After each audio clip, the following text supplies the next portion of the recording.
যে সময়ের প্রয়োজনে তারেক রহমানের বিকল্প নাই। যেহেতু রাজনীতি তারা ব্যর্থ হয়েছিল, সেই কারণে তো বিএনপির জন্ম হয়েছিল, শহীদ জিয়ার জন্ম হয়েছিল, এবং জন্ম হয়েছিল বলে এখন পর্যন্ত বাংলাদেশ টিকে আছে, এবং এখন পর্যন্ত বারবার গণতন্ত্র হরণ করলেও আবার গণতন্ত্র ফিরে আসতেছে এই বেগম খালেদা জিয়া তারেক রহমানের কারণে। হাসিনা তোর বাবা মারা যাওয়ার পরে একটা বেকুয়ার মধ্যে আইসা নেতা হয়ে গেছে আমার বেনিফিশিয়ারি। আমি বলবো যে শহীদ রাষ্ট্রপতি জিয়া রহমান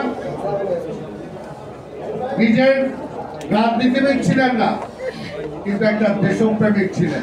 আরে ভাই, এই দেশের সবচেয়ে বেশি সংস্কার করে থাকলে তো বিএনপি করছে। বিএনপি সংস্কার চায়, যেটা বললাম যে তারেক রহমান ক্ষমতার বাইরে থেকে সংস্কারের কথা বলেছেন। স্বার্থে বিএনপিকে ক্ষমতায় দরকার নাই, দেশের স্বার্থে বিএনপিকে ক্ষমতায় নেওয়া দরকার। এটা সকল রাজনৈতিক দল ইন্ডিভিজুয়ালি যখন আলোচনা করেন আমাদের সাথে কিন্তু একমত হয়। আমাদের বিএনপির নেতা তারেক রহমান কতটুকু নেতৃত্ব দেখেন।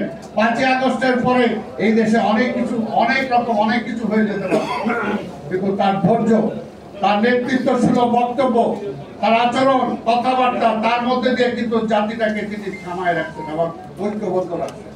কাজে আমরা বলবো বিএনপিকে শুধু প্রচার, বিএনপি সব আপনার যতই প্রচার, অনেকে চেষ্টা করছেন তারেক রহমানকে ডানে নিতে, বামে নিতে, উপরে নিতে, কিন্তু না, তারেক রহমান বিএনপির রাজনীতিকে ধারণ করে ঠিক জায়গায় ঠিক আছে। অনেকে তার নেতৃত্ব নিয়ে অনেক প্রশ্ন করছিলেন, কিন্তু আজকে সময় প্রমাণ করেছে যে সময়ের প্রয়োজনে তারেক রহমানের বিকল্প নাই। আইনের শাসন যখন প্রতিষ্ঠা করতে পারবো আমরা, তখনই সেটা সম্ভব হবে। আমরা পার্শ্ববর্তী দেশের সমালোচনা করি ঠিকই, কিন্তু ওইখানকার ব্যুরোক্রেসির দিকে একটু তাকিয়ে দেখেন। এবং সঠিক সিদ্ধান্ত একটাই হবে, এই সরকারকে বোঝানো যে ভাই এনাফ ইজ এনাফ, আপনি অনেক করছেন, আর দরকার নাই, এখন একটা নির্বাচন দেন, জনগণ ঠিক করুক আগামী রাষ্ট্র কি পরিচালনা হবে, তারপরে বৃহত্তর সংস্কার কি হবে কি হবে না 31 দফা অলরেডি রাজনীতিবিদরা দিয়েছে। আর যারা 17 বছর 30 বছর 40 বছর ধরে গণতন্ত্রের জন্য লড়াই করছে, সংগ্রাম করছে, কারো কিছু হয় নাই, তারা সব পরিষ্কার, সব ভালো কিছু করেনি। ওই আওয়ামী লীগ শেখ মুজিব ক্রেডিট দিতে যায় কোথায় আস্থা করে নিক্ষিপ্ত হয়েছিল আপনাদের বোঝা উচিত।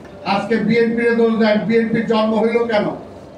যেহেতু রাজনীতি তারা ব্যর্থ হয়েছিল, সেই কারণে তো বিএনপির জন্ম হয়েছিল, শহীদ জিয়ার জন্ম হয়েছিল, এবং জন্ম হয়েছিল বলে এখন পর্যন্ত বাংলাদেশ টিকে আছে, এবং এখন পর্যন্ত বারবার গণতন্ত্র হরণ করলেও আবার গণতন্ত্র ফিরে আসতেছে এই বেগম খালেদা জিয়া তারেক রহমানের কারণে। আজকের আমাদের এই দেশে এমন কোন প্রতিষ্ঠান নাই গত আমলে শেখ হাসিনাকে দিয়ে ধ্বংস করেছে। শেখ হাসিনার অত বুদ্ধি নাই, ওই বুদ্ধিমান যারা আছে তারাই বুদ্ধি দিয়ে তাকে স্বৈরাচার বানাইছে, আর তারাই বুদ্ধি দিয়ে আমাদের সকল প্রতিষ্ঠানগুলোকে ধ্বংস করছে। এবং তারা যদি বলি ইনডাইরেক্টলি তারা বুদ্ধি নিয়েছে পার্শ্ববর্তী রাষ্ট্রকে। সেকেন্ড রিপাবলিক বলতে কি বুঝাইতে চায়, তারা কোথায় নিয়ে যেতে চায় বাংলাদেশটাকে, এখানে কোন ষড়যন্ত্রটা আছে, এটাই আমি, যেহেতু উনি আছেন এখানে, আমি আর ওই ব্যাপারে গেলাম না। আমি আশা করি উনি সেটা বলবেন। আজকে বাংলাদেশটাকে আবার তারা কোথায় নিয়ে যেতে চায়, কি করতে চায়, এটার পেছনে কি ষড়যন্ত্র আছে, সেই ষড়যন্ত্রটা আজকে এই ধরনের মেধাবী লোকজন যারা আছে তাদেরকে এটা বুঝতে হবে। এবং ওই যে বললাম দেশপ্রেম এবং সততা দিয়ে এটাকে বিবেচনা করতে হবে, এবং সঠিক যেটা সেটাকেই বলতে হবে। শেখ হাসিনা ভোটই দিতে দেয় নাই, ঢাকা বিশ্ববিদ্যালয়ে সেই ভোটের অধিকারের ব্যাপারে তো কোনো মিছিল দেখি নাই। দেশটাকে যদি আমরা রক্ষা করতে চাই, পরিষ্কার যে সংকটের মধ্যে আছে, সংকট থেকে এখনো বের করতে পারিনি আমরা। দেশটাকে সংকট থেকে উদ্ধার করতে হলে জনগণের ম্যান্ডেটের কোনো বিকল্প নাই, জনগণের ম্যান্ডেটের কোনো বিকল্প নাই। রাষ্ট্রের এই যে যত সমস্যা বলেন, আরে ভাই হাসিনা কি রাজনীতিবিদ ছিল? হাসিনা তোর বাবা মারা যাওয়ার পরে একটা বেকুয়ার মধ্যে আইসা নেতা হয়ে গেছে আমার বেনিফিশিয়ারি। আমি বলবো রাজনীতির সবচেয়ে বেনিফিশিয়ারি হলো শেখ হাসিনা, এবং সে তো রাজনীতিবিদ ছিল না, সে একটা ব্লুপ্রিন্ট না, সে হলো একটা স্বৈরাচার। যখন স্বৈরাচার হয়ে যায়, ওই শেরপিস থেকে এসে যাও, স্বৈরাচার যখন হয়ে যায় তখন সে রাজনীতিবিদ থাকে না। যে শহীদ রাষ্ট্রপতি জিয়া রহমান নিজের রাজনীতিবিদ ছিলেন না, কিন্তু একটা দেশপ্রেমিক ছিলেন, একটা সৎ মানুষ ছিলেন, দেশকে ভালোবাসতেন।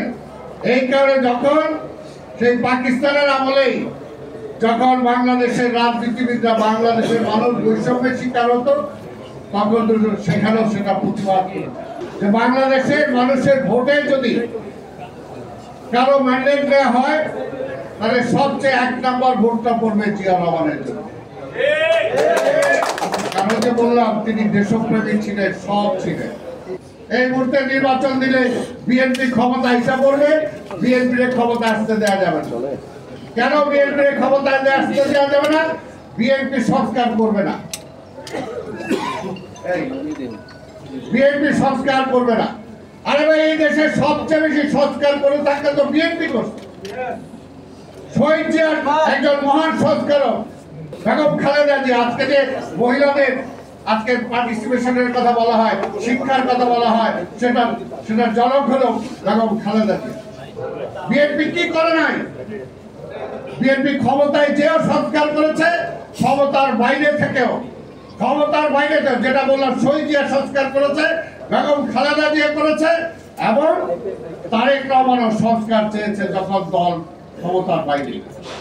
এবারও 5ই আগস্টের পরে এই রাজনৈতিক দলগুলো বলেছিল যাচ্ছেন আমরা সবাই মিলে আমরা জাতীয় সরকার গঠন করি, তাহলে তো বিএনপি নেতৃত্বে জাতীয় সরকার। কিন্তু তারেক রহমান বলছে না, জনগণের ক্ষমতা জনগণকে ফিরিয়ে দিতে চায়। কাজী তারেক রহমান ক্ষমতার জন্য রাজনীতি করেন না। বেগম খালেদা জিয়া প্রধানমন্ত্রী ছেড়ে দিচ্ছেন সংস্কারের জন্য। কাজেই বিএনপির দেশপ্রেম নিয়ে প্রশ্রয় নেন না।